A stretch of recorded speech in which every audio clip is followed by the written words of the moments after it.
in that one session, which would have been 30 minutes, no more, years of trauma and resentment and everything left. I mean, just quite extraordinary. So what you're saying is precisely what happened with this young woman as well. And one has seen this so many times that it's very real, and it's part of why I'm quite convinced that there's more to us than just a physical body. And you know, the skeptics can just keep playing in their sandpit and saying, "Oh, it's all just it's endorphins and stuff."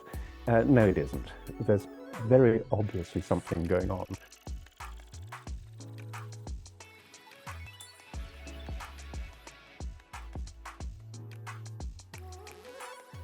Welcome to Connecting with Coincidence. I am your host, Bernard Beitman, MD. I love studying meaningful coincidences, otherwise known as synchronicity and serendipity, among other things. There was an eclipse of the moon, an eclipse of the sun, that I described in a Psychology Today post that tries to describe how that's a cosmic coincidence when the sun is obliterated by the moon, at least from our perception. And it's a major coincidence worth paying attention to. What does it mean? Everybody can see it, and that's the crucial part of a solar eclipse. Everyone can see it, and it's a coincidence that we all can have our own different opinions about. Well, please consider liking our podcast today and our podcast generally. Please subscribe. And you can also purchase my book, Meaningful Coincidences, which is behind me right now, and that you can pay some attention to if you wish.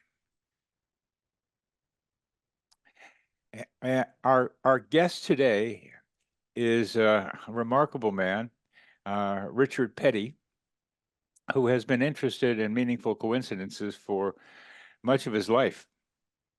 He graduated in medicine from the Royal London Hospital Medical College in London, and while a student developed a deep and abiding interest in the work of Carl Jung and spent 2 years training in psychotherapy.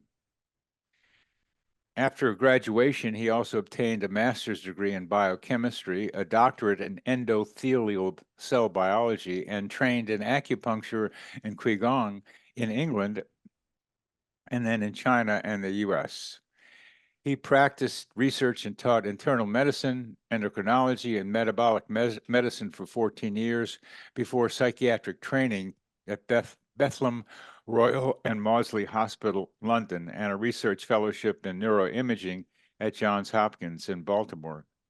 He spent 7 years on the faculty of the University of Pennsylvania and has been a visiting professor, guest lecturer, keynote speaker, and workshop leader on every continent except Antarctica. Except Antarctica. I hear there's some activity there, Richard, in Antarctica. You just have to go below the ice, and maybe you'll run into some people who want to be hearing what you have to say. He teaches well-being, healthy aging. He looks great, spirituality, and methods for increasing energy and resilience. Welcome to Connecting with Coincidence, Richard. It's great Thank to you be able. very much, Bernie. It's a great pleasure to be here. It's so there's a lot we can talk about, but it's the most important thing we can begin with is that you are a person who has experienced lots of coincidences or synchronicities, however we might call them. And you have that form or a form that is many forms that get convoluted and intricately involuted with each other. But before we get into some of your stories, how did you get interested? How did your skull get cracked? That's a very, very good term for it. I first came across the whole idea of synchronicity through Jung, and also from a friend who was an incredibly smart person. who was also an astrologer. And I thought, that is insane. Astrology is obviously a load of old nonsense. It's codswallop, I thought. And the whole idea of an a-causal connecting principle to me made absolutely no sense. And it took a while for me to be able to understand what my friends were saying, what Jung was saying. It was almost like a Zen koan, you work Please and describe. work on something eventually until you get some totally new idea. So that was my skull cracking, because initially it seems so weird that one thing can be affecting another without anything between them. Well, now I do think that there is a something between them, and that's, I hope, what we're going to talk about in a few minutes.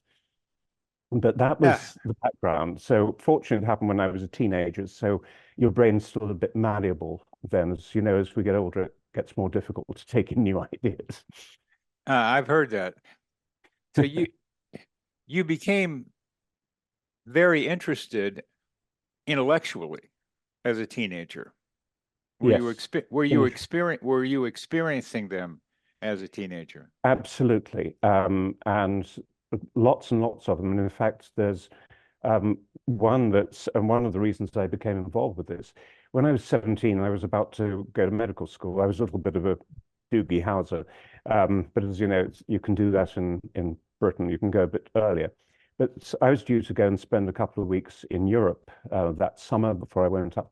Um, and so I went to the local lending library to see if I could find something to read, because I was going on that long train journey. And a book fell off a shelf and hit Oh, me on the oh, shoulder oh, here. oh, oh, Yes, oh, oh, oh, oh, the library angel. oh, oh, the Yes, and the this is not hyperbole. This actually fell off the shelf and hit me, and it was a blue book with gold writing on called Esoteric Healing by Alice Bailey. I'd never heard of Alice Bailey. I'd never heard of esoteric healing. Nothing, but it actually physically fell. I mean, one has heard about the library angel. I think you've written about it, but it's one of those extraordinary things. So that was my first Well, real experience. let's pause for a minute on the library angel. Uh, it's there's an internet angel now too that does something similar, but actual physical thing falling on your self. I've Shoulder. heard it's Yes. on their shoulder. I've heard of books vibrating when people walk in and see it in a library or at a bookstore, like going like that. Um, how do you understand that happens, Richard? You're a scientist. You're a skeptic. You're trying to understand things from a point of view of clarity and organization. How do you think that that book found its way to your shoulder? Well, I think this is part of a much broader idea that eh, over the years, I have become ever more certain that the universe that we inhabit is a far more interesting place than we used to think. It's far richer. There are far more interconnections. And by interconnections, I don't just mean beads on a string. For me, interconnection means actually things being immersed with each other, connected intimately with each other. And I do think that it's very clear that physical effects can occur as a result of things that happen to us psychologically. And I'm going to give a couple of examples in a moment. So I do think that there is an underlying, um, one of the things I think that you talk about in your books, and I'd love to make mention of your books in a second, is that one of the concepts is the one mind, the idea that there is an underlying plenum, there's an underlying um, uh, force in the universe, and that is what I see is there and happening, and it can affect things physically, and it affects us psychologically, and it affects us culturally. And that's something I hope we get time to talk about a little bit before we finish today. Well, I think we will. I tend to start from the thing itself, uh, uh, to see what the bigger thing might be. It's just a tendency. Absolutely. Yeah, no, I agree So with you. so here a book that had some major influence on you at a time when you were open, you're looking for something. And that's when synchronicities are likely to happen, when the web of quotidian reality, when regular reality is torn, even a little stuff comes through. That's a metaphor, but it's also a description. So here somehow this book found its way to your shoulder because you were open to something. Yes, And that's psychokinetic in some way of talking about it, but it was drawn to you. That means it had a physical, there was something physical, we can say, that happened, hit your shoulder, but a vacuum, we could almost say, pulled it. How do you conceptualize that book finding its way to your shoulder? The I think it mechanism. is psychokinetic, and I don't think it's something that happened because RP's brain thought, "Oh, I'm looking for something." Yeah, I think it's. Um, I can give you another couple of examples before we talk about my main cases because I think it's valuable.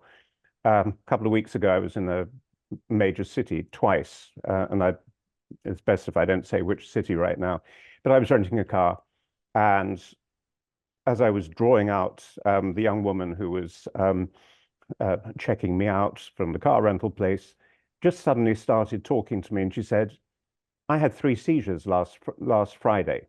Nowhere in my stuff does it say that I'm an MD.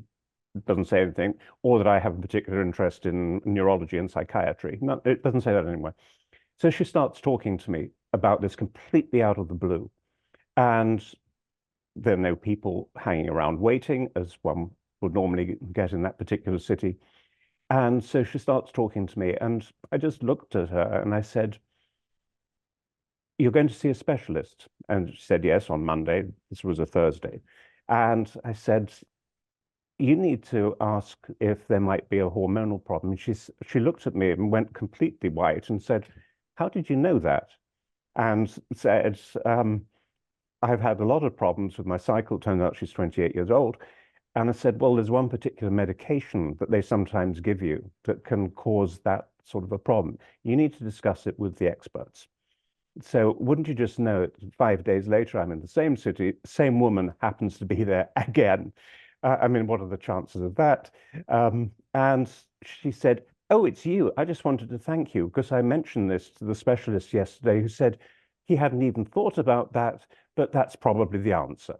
So I'm having all these tests done, and so just thank you." And that seems, I mean, what are the chances of all of those things happening again and that there's nobody around? Clearly, there are times when there are physical effects in the world as well as psychological, and sometimes we pick things up. I refer to these, and I think you do as well, if I remember, as consequential strangers that we, all of us, meet. It's just that most of the time you don't particularly notice them. But she obviously something picked up in her brain that I would be able to help her, and somehow the good Lord touched my brain and told me what was wrong with her. That the beginning of that is that she began it. She initiated, And absolutely. and so important with meaningful coincidences that a person follows an intuitive drive, suggestion to ask, to make contact. Because if you don't do that, as you're implying, there could be lots of those happening all over the place for a person. But if you don't ask, if you don't make the contact, nothing's going to happen. And she did. She did, and I think that's 100% right. And as we'll discuss in just a moment, I think that, and as you've talked about, and I think, if I may say, in your books, you've done a better job than anybody I can think of actually how you can utilize these things. I mean, there are lots of books that have given some fancy ideas, but you've been extremely practical in your books about how you can do this. And I'm going to try and add a little bit more to what you said in just a second. But yes, it's I strongly believe that these things are lying around all the time. Most of us walk around with our eyes closed. Yes, we do. Yes, we do. And what you're helping what you're helping happen here is to open more eyes, people who are already trying to be able to open eyes. So you were going to, we're going to talk about some of the more complicated coincidences, synchronicities of yours. But I really like these two, like, simple ones, relatively speaking, the book on your shoulder and the woman asking you, and then you come back and there she is again. I, Yes. I was at dance last Sunday, and I saw this woman across from me in a big circle put a lot of energy. I could feel the energy from her supporting someone who was crying about difficulties she was having, talking to the whole group about it. I could see the warmth and caring coming from her. And then I saw some of it again, and I said, I'd like to tell that person. But dance ended, and I went out to my car, and uh, she walks out and is parked next to my car, and I'd parked off away from where everybody else parks, so I could tell her the story. And it was delightful to be able to tell her I could see her energy, and just to be able to have it in mind that I wanted to talk with her. And it ended up that's where she was. Um, and I could say it. And there was more to that one than that, but that's something like what you described. She needed you, the person who talked to you needed you or someone like you, and she found you. She did, and according to her tale, had it not been for this quote chance conversation, um, the specialist hadn't even considered this as a possibility. It happened, as you said a moment ago. I'm not just a neuropsychiatrist; I'm also an endocrinologist. So, for me, this was just something that came up immediately. But this would never have happened. The poor woman might still be having seizures for all I know. And we could be dissecting these more because they're beautiful, clear examples. And I'm wondering, that I so much appreciate your praise for my books. I really do. Um, and I think it has something to do with going to medical school uh, and being a doctor. I'm beginning to wonder about that, because I try to be very practical myself. How can I take something, information, and make it useful?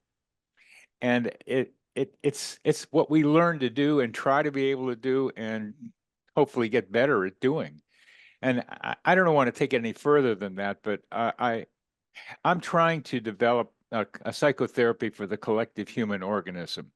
That's what I'm that's what that's what I'm speaking about at the Science and Medical Network in July. That's the title.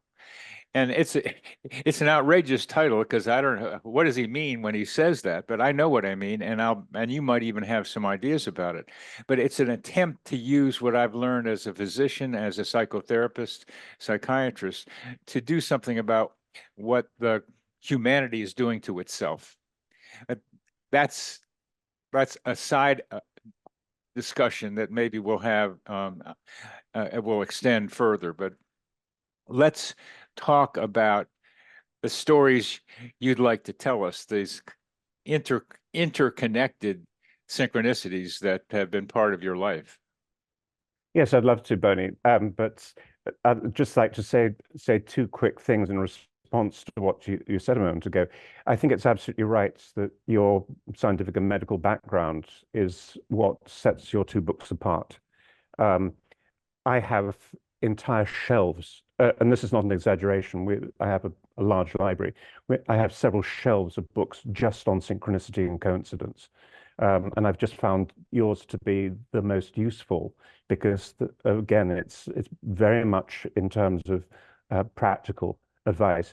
The second point that you raised about psychotherapy for the world, basically, I don't think is high flown at all. I think that's what we're all doing in a sense.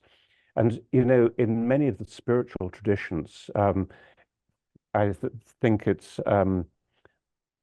several popes have mentioned this. It's also mentioned by people like Gurdjieff and Ouspensky and lots of others, that when you pray, when you do something positive, you're helping the whole world. And the idea that you're just doing it for yourself is not right, that you're actually, when you even meditation and when you start doing this in a transpersonal way, you're helping the world. So I don't think it's high flown. Um, I was saying to Dave Lorimer, who is organizing this conference the other day, that one has to remember that the Enlightenment was created by less than 1,000 people, which changed the world forever. The Renaissance was even fewer. So a few people just at the right point with the right kind of lever can really move the world. So I don't think it's an odd idea or anything. I think it's absolutely practical. But you asked about, yeah. Please let me respond to that, because the place that I am now is to find those 1,000 people and have us do something in concert, not just praying by myself in some form, but Yes. to have a group thinking in a way, 11%, 1%, their numbers are varying about what can change, what you need to be able to change, but it's necessary to get some coherence among people doing something like this. One of the problems we have in humanity is people don't get along with each other very well. There's a lot of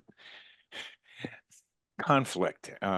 Ego has become a major thing, the sense of self-aggrandizement. But let's talk about that another time. Yes, certainly. Yes. Please continue with what you had in mind. Um, I have two cases that I think may be helpful because I'd like to use them to illustrate several things. The first of them, I found myself, this is several years ago now, at of all things, a marketing conference in Los Angeles. I'd written a book. I was doing a lot of other kinds of things. I wanted to get better at marketing it. At the end of the day, I was hungry. I was getting very irritated. They were running an hour and a half late. And although I'm sorry to say I'm a little bit of an alpha male, I was thoroughly fed up. Everybody was high-fiving. There was testosterone sloshing around. And an hour and a half late, at the end of a Saturday, I thought, no, I've had it. And the last speaker of the day was the only female on the panel. She is, I suppose, a modern day shaman, a lovely woman. And I'd read quite a number of her books. So I thought, I do not need to listen to her. She talks mainly about relationships and things. And I stood up to leave. And the one and only time in my entire life that I've ever hallucinated, if that's what it was, I had a great big loud voice in my head saying, sit. I sat down again. Very strange experience. Within a minute of her beginning to speak, I started sobbing like a child. I have no idea what she said, but I started sobbing, which was a very odd thing for me. She finished. I didn't sleep a wink all night, even though I did get something to eat. The next morning, I discovered that she had a little booth at this conference, you know how they often do. And she was there, and I walked up to her and I said, "What on earth did you do?" I'm normally the fellow that stirs up other people. It's what I do in therapy. It's what I do in my teaching programs. And she was very gentle and very kind and said, even teachers need teachers. She said, "Why don't you come on one of my retreats?" I thought, well, there's an interesting sales pitch. And I said, okay, I'll sign up for it. Turns out it was 2 years. She had a 2-year waiting list for her retreats. She's really good. But so I signed up and we shook hands and off I went. Just 2 minutes later, one of her people came running after me and said, somebody has just cancelled for her next retreat, which is next weekend. I said, oh. And he said, is there any way you could come if you're interested? This was a Sunday. The program started on the following Friday. Now, what are the chances that I would be free on a weekend at such short notice? My schedule is a little crazy. And also be able to get a flight. Well, I did. I was free, got the flight, signed up, and it was not inexpensive. It was an extraordinary retreat. There were about 100 people there, 95 of whom were female. delightful, delightful people. But the whole program completely changed me in lots of ways because I had, like most of us, built up barriers all my life long, particularly growing up in Europe where you're not supposed to show emotion, certainly not sobbing like I did on the Saturday night. And so it was life changing. It changed me. It changed a lot of the work that I did with other people, and it's had a lot of knock-on effects over the years, particularly all over the world, actually, as I've done it. But what was then interesting is some of the sequels. On the plane back to Atlanta, I found myself sitting next to an attorney who's the former Attorney General of Georgia. She and I had never met, even though she had done some legal work for me. So that's a little bit odd, isn't it, to be sitting next to somebody you'd never met like that? But anyway, that's coincidence. The very next day, I had to have a little bit of dental work done, and none of the anesthetics worked. And they went through 5 different batches.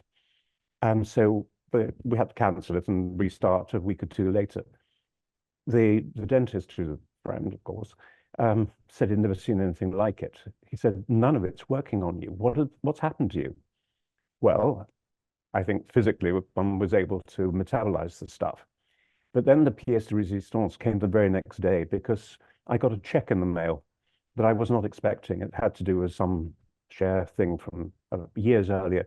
And it was the precise amount for the conference, the flight, and the hotel within 25 cents. I mean, that's close, isn't it? I mean, would have been even more impressive if it had been exactly, but within 25 cents, I think I'll take that. That's pretty interesting. But so that was extraordinary in itself. And I think one of the things that happened afterwards was that I was able to affect a lot of people. You were just saying affecting, getting the right 1,000 people or whatever number it's going to be working coherently. One of the things that I've found more and more is, particularly when one does healing work as opposed to just treating people, some other people often find that they can start doing it themselves. 25 years ago, I started asking people at conferences when I was teaching and so on, anybody in this room ever discovered that they can heal somebody with their hands? And an occasional hand would go up. Nowadays, when I ask that question, I get a forest because people have begun to experience this more frequently. It's nothing high flown. I mean, I'm not going to try and treat cancer or something like that, but just being able to help with aches and pains, that sort of thing. People have discovered more and more that they can do it. And I got better and better after that conference at helping other people to do it. So I think, and if I may, I'd like to suggest that there are a couple of little lessons on this. Or do you want me to go straight to the next case, or shall I just tell you a couple No, of things here? the lessons are really important because Well, that's what we do. and I think, We take cases and we make lessons from them. So go ahead, please. and again, both of us speaking like physicians, you can see that. But yeah, I Yes. think that's important. There's something that I find is very helpful when discussing cases or situations or something, which is to try and look at it from several perspectives. So my perspectives are going to be physical and psychological and social and subtle, which I mean the subtle systems of the body, and spiritual. So if we just start with what actually happened here first, you, Bernie, will be, as a psychiatrist, any psychologists or people in addictions will be very familiar with the acronym HALT: hungry, angry, lonely, tired, as a potential precipitant to cueing of substance abuse. I had a full house of those when I was irritated, hungry, and a little angry, I have to say, by everything that was going on. I wasn't lonely, but I was away from home. And so what do we know about these things? Well, we know that when you have those particular things, it destabilizes the dopamine systems and in the brain that are involved in what we refer to as motivational salience. Now, you're familiar with that, but this is the idea of deciding what's important in the environment. Dopamine is not a pleasure chemical, as it says all over the internet. It's actually involved in this deciding what's important in the environment. That's how it functions. The second thing that happens with all of this is that you get progressive decoherence of the autonomic nervous system. And I'm sure that I had all of those things going on. And it's when you're in that state that you can't think straight, your conscious mind starts going offline. You also can't learn. It's been known for many, many years in psychotherapy that when one is doing psychotherapy with particularly traumatic situations, the patient cannot respond if they're in a state of high autonomic arousal. If you actually reduce their level of arousal, then they can start cooperating, working in therapy, but you can't until you actually bring them down a bit. So I don't recommend that people go around getting hungry, angry, lonely, tired to start getting these things happen to them to get meaningful coincidences. But what I do think is that there are other ways that we can do this. And one of them is with meditation. And also, even if you don't want to do meditation, just being quiet for a short time in nature. And there's an interesting rider to this, or two perhaps. Many years ago, there was some work done by Andrei Paharich, you may remember this, that he did a lot of work on people who purported to be psychic.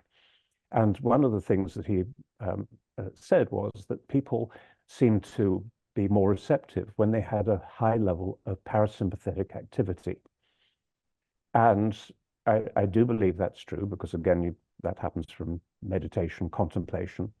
But there's also another situation in which I've seen this, and it's with acupuncture. One of the ways that you can tell if an acupuncture treatment is going to work is if people's tummy starts rumbling. They get borborygmi, which is a wonderful sign of increasing parasympathetic activity. And it is certainly the case that very many people will acutely, while you're treating them and when they get into this state, start noticing other things around them. They actually will start becoming, if I can use the term for a moment, almost psychic. It usually only lasts a few minutes, but it certainly happens. And I think most experienced acupuncturists have seen that with patients, and it is associated with this parasympathetic activity. So with this situation, I think that's probably what began to trigger it. So we may have here some neurological preconditions, but that's only a part of it. The difficulty then would be explaining all the stuff that happened next. And for that, I think we need to start looking at some of the other domains. Before you continue to the other domains, you Yes. remind me of my relatively first acupuncture experience, the first one. There's a lot of times where the initiation, the beginning of something, seems to create lots of potential. During this experience, I made noises and sounds that sounded like I was being exorcised, like demons were rushing out of me. And I made sounds that I could never have repeated. And I was experiencing the trauma of many relationships that I'd had, and they were all streaming out. Again, an example of a parasympathetic or reduction that allows for a different state of consciousness to emerge. Oh, yes, absolutely right. If I can pick up on both of those points, I think that the first time we're all very novelty driven in lots of ways, something that I recommend a lot with people doing meditation is to keep changing what you're doing, because otherwise your brain gets bored. And so I will oftentimes use different kinds of sounds and that sort of thing, just to get people, because otherwise you get very quickly just start yawning and doing it all by rote. But It's absolutely right that sometimes you can get these extraordinary reactions. I was treating a young woman, and I was doing something with her spinal muscles, paraspinal, and I said, "Good Lord, there's something here that feels like a little man." And she said, "Could that be my ex-husband?" And I treated the area, and it happened that this coincided again with some major control points, emotional control points. And lo and behold, there were floods and floods of tears. And in that one session, which would have been 30 minutes, no more, years of trauma and resentment and everything left.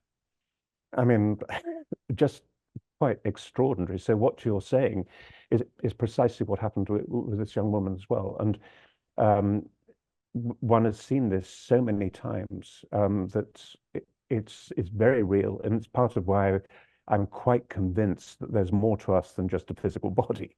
Um, and the skeptics can just keep playing in their sandpit and saying, "Oh, it's all just it's endorphins and stuff." No, it isn't. There's very obviously something going on, not least because you can sometimes produce the same effects without sticking a needle in somebody. Yeah. So I had a very dear friend who just said to me one day, "You don't need those needles anymore." And so, and the very next patient I had was a female rabbi who was so super sensitive. She shied away from the ideas. So I thought, well, my friend just said I can use my fingers. So, and I wouldn't even touch her. About 3 inches above the skin was all that she required. It sounds like woo-woo nonsense, except it works. The besides the woo nonsense, the energy, we can direct energy, and physical Yes, touch is one way of doing it, but you just described how you can do it from a distance. We can do that. But the idea that the right before you saw the young rabbi woman was you were told you don't need those needles anymore.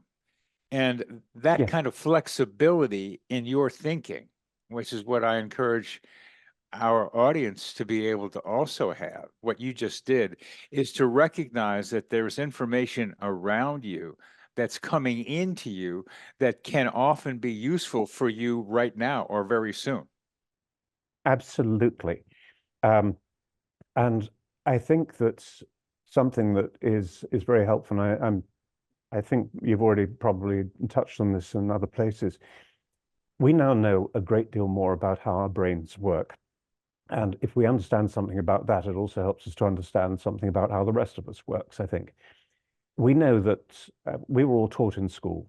You and I, when we were in school, we were both taught that the brain is basically a receiver and transducer. That, I am looking at your image right now. Photons are hitting my retina, they're going to the back of my brain, being turned upside down, and I get an image of you. Well, it turns out that that's not quite right.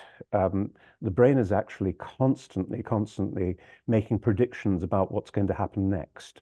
And this is part of the new model, the predictive brain, with which you'll be well familiar, perhaps not all of your audience. There's actually an eminent neuroscientist in Scotland called Lars Muckley, who said that the predictive brain is as important to neuroscience as the theory of evolution is to biology, which is a pretty big statement, but he's absolutely right, because we, most of the time, and if we just deal with our physical senses, we are only aware of less than 3% of what's actually impinging upon us at any given time.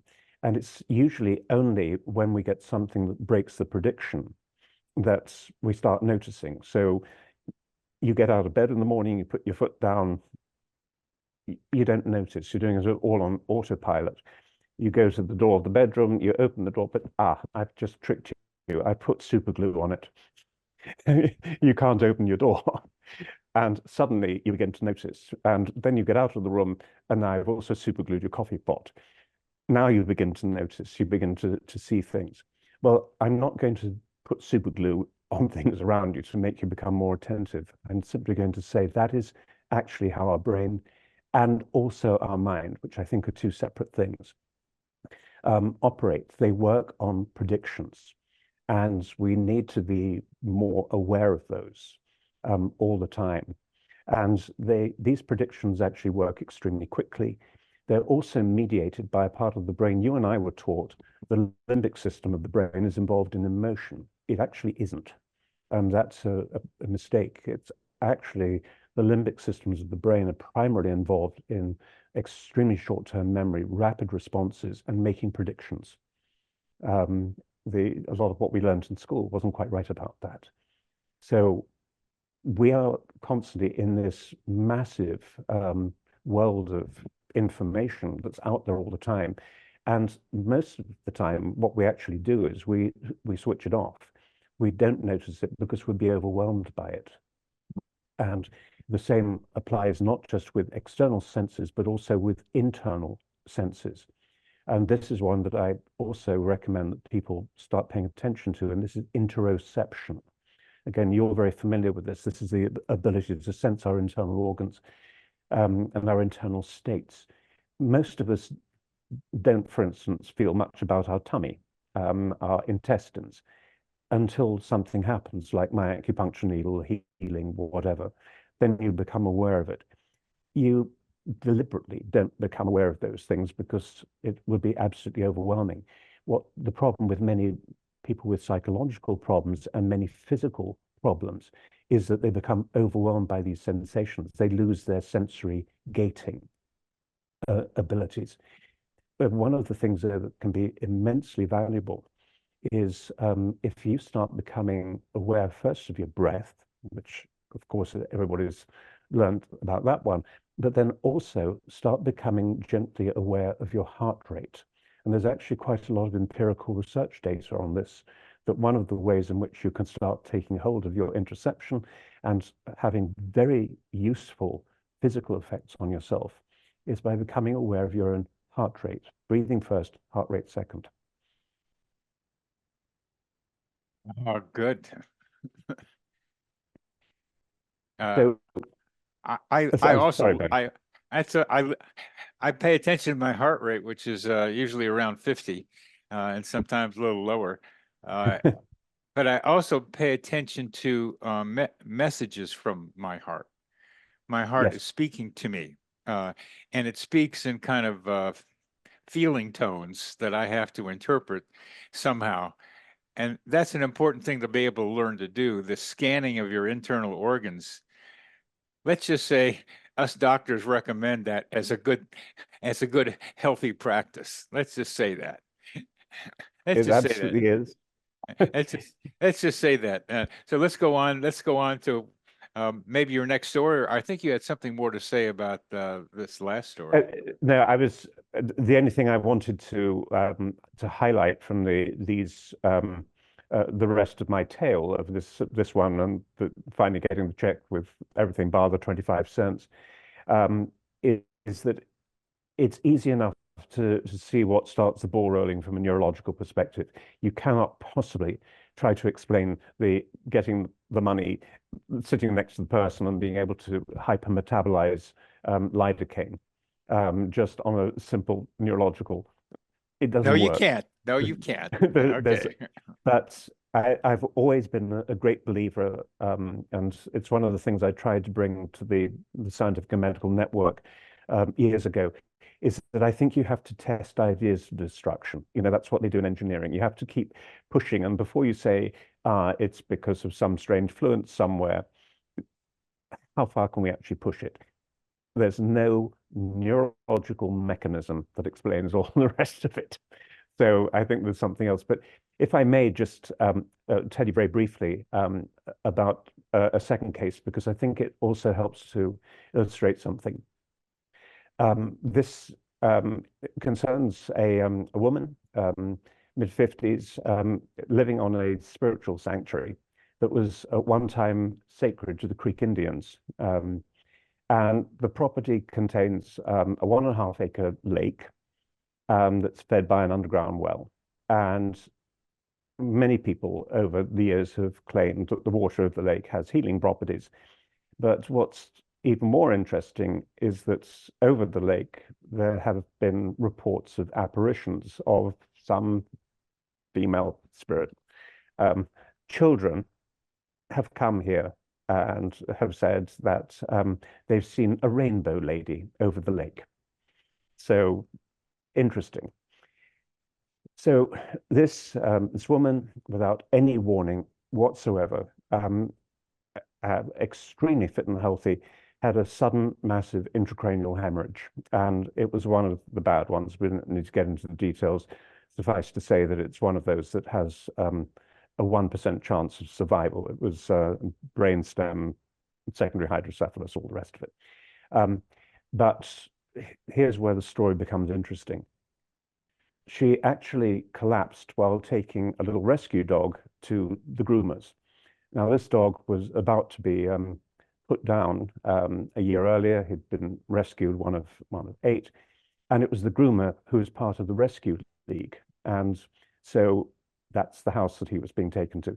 Because when she collapsed, that was the house. She collapsed in the driveway of the house. He went running to find the groomer. Normally, he's a very quiet, passive little person, but he went running off, found the groomer, who came out and said, "Oh my goodness," started CPR and called an ambulance. So he was obviously paying back for having his life saved. I mean, that's my interpretation anyway. But why the story now? At precisely, exactly the moment that she sustained this brain hemorrhage, in this sanctuary where she lives, 3 water pipes burst simultaneously. And we know 3 water pipes burst simultaneously because the farm workers started making calls and saying, "Oh, look." At the same moment, another farm worker said, "My goodness, what has happened to the lake? It's gone." And it had almost completely drained overnight. It took a long time to figure that one out and why it actually happened. So it actually looked rather like the Aral Sea. And this woman has a strange affinity with birds, has had since she was a child. One time actually had a pet owl who used to perch on her shoulder. But all of her geese that she normally talks to every day had vanished when the pond went away, as had a cardinal that she would talk to every day. And all of this happened absolutely simultaneously. So the lake obviously had happened overnight, but the pipes bursting, birds vanishing, and then her little cardinal getting eaten by a cat, a stray cat, all happened at exactly the same time. The simultaneity of it was extraordinary. And again, there are the telephone messages to confirm exactly what happened. So this one I find really interesting and important because most of the time when we think about coincidences, we tend to think about the positive ones. Now, one of the things and one of the services that you've done in one of, particularly in the second book, is you've talked a lot about some of the apparently very negative things that have happened. And I think that's important. But what was so interesting about this is because I think this highlights something else, that many times when we are seeing a meaningful coincidence, one that's actually going to be important to us, it's outside of time. It happens extremely quickly, like the young woman at the checkout at National Car Rental, and all of these things happening. And I think this is important too, because there's something else one observes with healing, that when it's going to be effective, it happens sometimes absolutely simultaneously. And I have another, if I may be permitted, one other woo-woo case that's related to this. Before you get to, and yes. let's not call them woo-woo because they're not. That's still the skeptical part of your Maudsley getting into your head and trying to be able to tell you. You got to be careful, Richard, about what you say because it might be wrong. Absolutely. Oh, mea culpa, guilty as charged. Maudslay's got some positives, but there's some other things. But anyway, and all the other training. But I like anyway. The Maudsley is a psychiatric training in a hospital in London.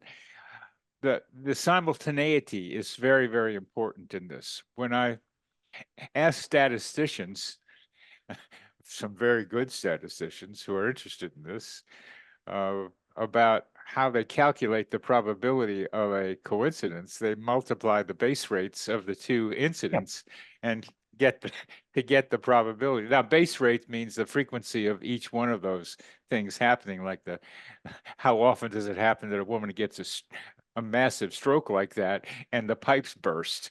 Okay, those are the base rates of each one of those are pretty low, so you can multiply them to get a probability.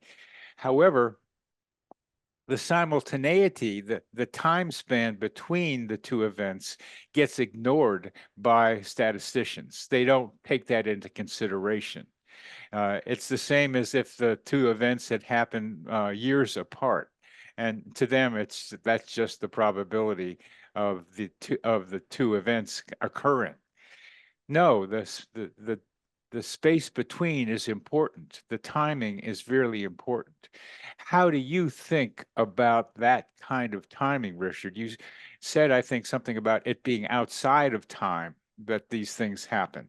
So please talk about time, the timeliness, the simultaneity of all those events. That was actually the main reason for the story, because here we actually have very clear documentation of the timing of everything happening.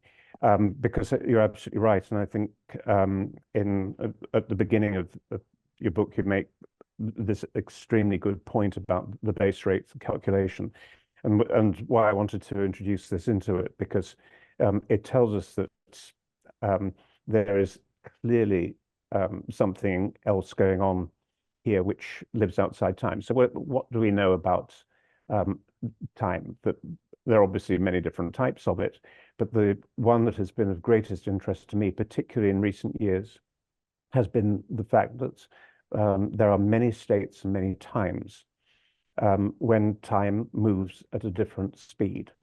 And we've all had experiences of that, of course. It's, I think, Einstein, didn't he use that thing about saying, when asked to explain relativity, was one was being with the woman you love, and the second was putting your hand on a hot plate. I think he said something along those lines, and that's relativity. We've all had those experiences sometimes of things happening at a different speed. And I think that's one of the ways in which one can get towards that is, again, by slowing down. If I wanted people to take away 2 or 3 messages, one of them is there is overwhelming evidence that we are interconnected at a fundamental level in ways that nobody's ever thought about. And we have forgotten, particularly in the last 300 years, and it started, I think, a lot earlier than that with the ego explosion of about 10,000 years ago. People never used to be the way we are now. But the first is interconnection. The second is we have this desperate need to slow down and notice things a little bit. And people say, well, the world's too fast. Yeah, you can still make 2 minutes a day to slow down just a little bit. And the next is that, related to that, I think, is to redevelop a sense of awe and reverence. To me, these cases and your books, again, and I'm sorry, I don't normally eulogize other people's work, but it needs to be on this occasion.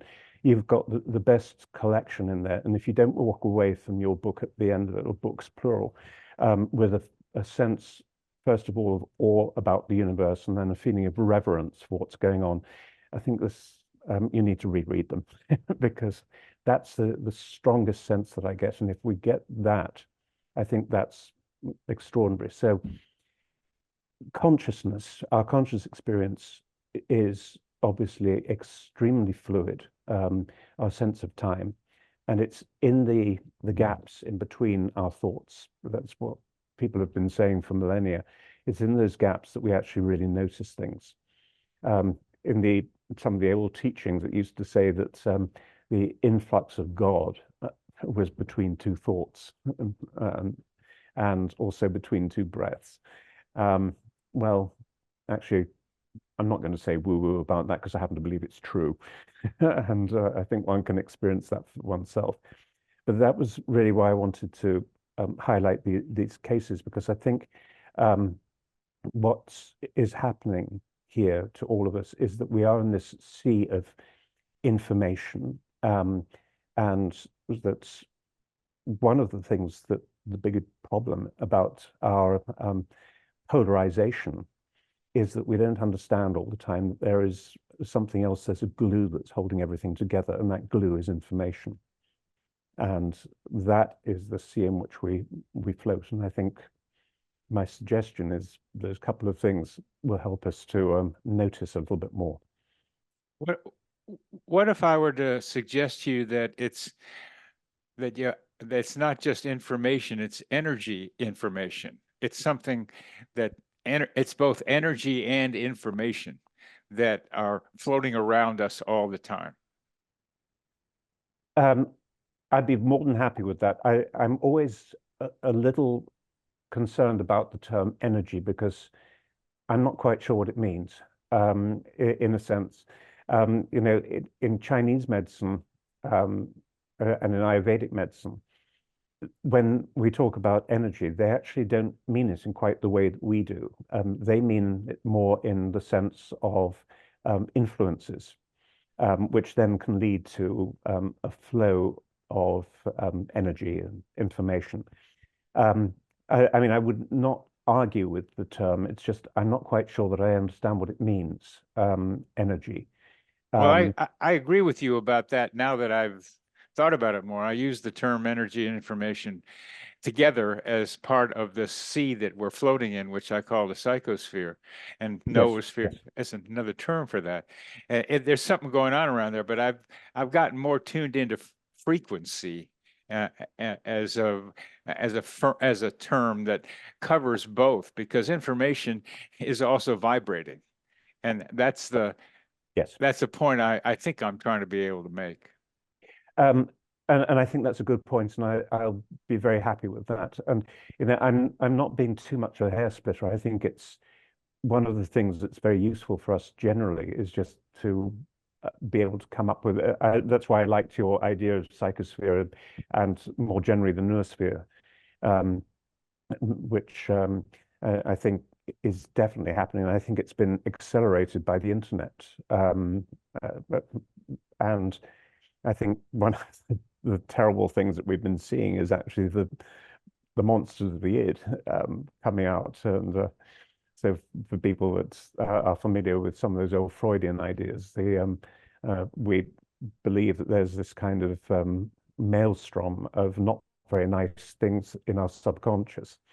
And if you were to push me, I would say that not only are we in the sea of information, I think it's a conscious sea of information. And I think that sea of information has an unconscious. And that unconscious is where both positive and negative things can reside. And also, my guess is that's where things like archetypes reside as well, in this outside sea, and we sometimes pick up on. Yes. Collective unconscious was Jung's term for what you're describing. Yes. Just talking about the psychosphere is not something we'll be able to do right now because we're coming to the end of our time together. But it's a very, very important concept to be able to talk about. It's been around for 100 years or more, the term psychosphere. I didn't know that. It's one of those fun things about studying coincidences is that I recognize that you can come up with some brilliant idea and then find out somebody else has already thought about it. And that's happened to me a couple of times. The psychosphere is being one of them. I just came up with it. Okay, and the noosphere is another name, but it's also different. But the idea that we're swimming, our minds are in the sea of information is really important, and that information is running around. It's got stuff in it, and I have some intuitive sense of separating the two because information tends to be more cognitive. It sounds like that. I want to bring the heart into it. I want to bring the emotion of the heart into talking about what's in the psychosphere. And I'd like to hear what you think might be better terminology for that. But since it's a lot of male, alpha male kind of stuff, information is like, where's the heart in this sea of information? That's my first case where I went on this retreat where, as I said, 95 of the 100 or whatever the figure was, were delightful women. The thing that happened, and I know what happened that night, was that for the first time, I had what I refer to as a heart melt. My heart started melting. And I think that is one of the things, and because you've done therapy for years and years, and you know what that is too. It's not just somebody suddenly blubbing, not somebody just crying. It's actually when you start letting go of the wall around your heart. There's a chiropractor who I tried to help him at one point. He's a lovely fellow. He wrote a book you may have come across called The Emotion Code.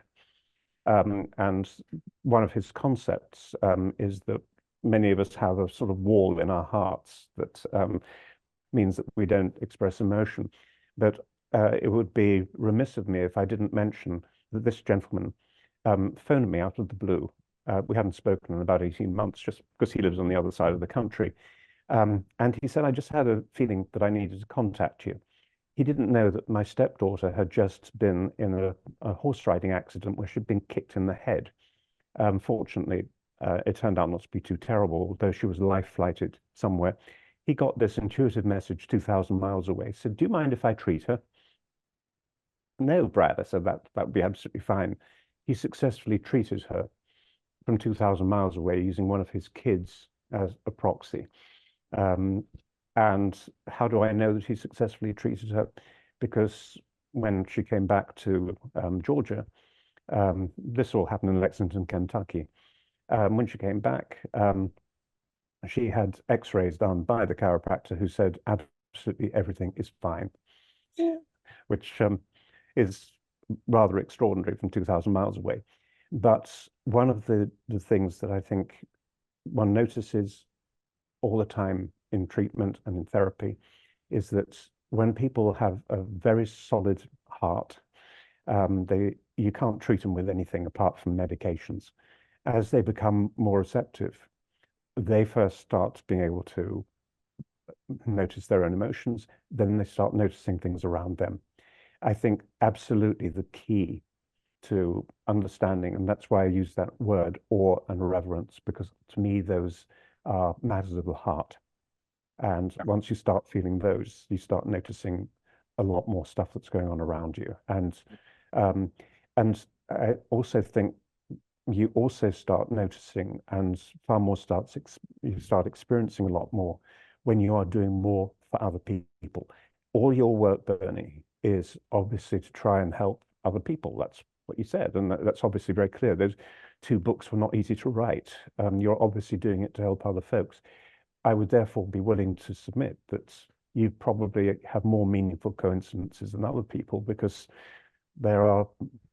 this conscious universe is trying to do the right thing. It's trying to help us along a little bit. And I think sometimes it sends very potent messages. We don't have time today to say what COVID was all about, but I think that was actually a pretty good kick up the backside for everybody, that we need to start doing things a little bit differently. So I would agree with you 100% that this is, once you actually start being better able to notice what's going on inside your heart. And it's very interesting, and I'm sorry to have quoted Chinese medicine several times. In Chinese medicine, they actually say the Shen, which is the spirit, is actually in the heart. And in most of the Indian systems, they also say that although the Atman, the higher self, is everywhere, it also happens to locate itself in your heart. And if you want to come into contact with and embrace and be embraced by the Atman, your higher self, whatever term we're going to use this week. I personally like the word over self, Paul Brunton's term. If you want to do those things, that's where you start. And that's where the point of connection. And in fact, in the Upanishads from thousands of years ago, they said that it's in your heart is something the size of a thumb. And that's your soul, your spirit. That's your what? That is your soul or spirit. It's the That's size your of a soul, thumb. the size of a thumb. Well, Richard, during a breath work experience, I was touched by divine love in a way that my heart was bursting, my body was bursting. I was crying, filled with a kind of joy that I've never had before. And I've had that experience to a lesser degree since then. And so my heart has opened up yet more since that experience. And I deeply appreciate having been part of that experience, that breathwork time, so that I could have this opening of the heart. And as you refer to, yeah, I've had a lot of coincidences in my life, and they're coming out, some of them are coming out in my next book, which which I hope will be called The Adventures of Dr. Coincidence. You know, and I love that, and I can't wait. Having enjoyed the last two, I can't wait to see it. And if you ever need anybody to look at it and write a forward for you, I'd be delighted. Thank you for the offer. Thank you for the offer. You're on the list. You're on the list. So we have come to the end of our time today. We have a zillion things more we can talk about, I know. But what would you like to leave our audience with, Richard? I think the most important thing is to realize that the materialist description of the world is leaving out so much. And it's fine that there are people who believe that you can reduce everything to chemicals in the brain. You cannot. The two cases that we've discussed today, as well as the other little ones, make it abundantly clear that the universe is much richer, it's more intense, it's more vibrant than any of us ever realized. The trouble is, the only way that you can find out is by experiencing it. And to simply read books about it is not the answer. You use the books, certainly, as pointers to get you in the right direction. But until you actually experience it, it's just words. And it's very interesting that something that I've had to learn, maybe you have as well, Bernie, is that I have a large library. I've been collecting books since I was 12 years old. And eventually you reach a point where you have to leave the books aside and you need to start experiencing. And once you do that, your world changes forever. Thank you very much, Richard Petty, for being with me today. It's been such a great pleasure. Thank you very much, Bernie. It's been an absolute pleasure being with you. And the best of luck with your book and also with the speech you're going to give in July in London. It should be a wonderful experience. Thank you very much. This psychosphere is our mental atmosphere, like a hologram of cosmic consciousness.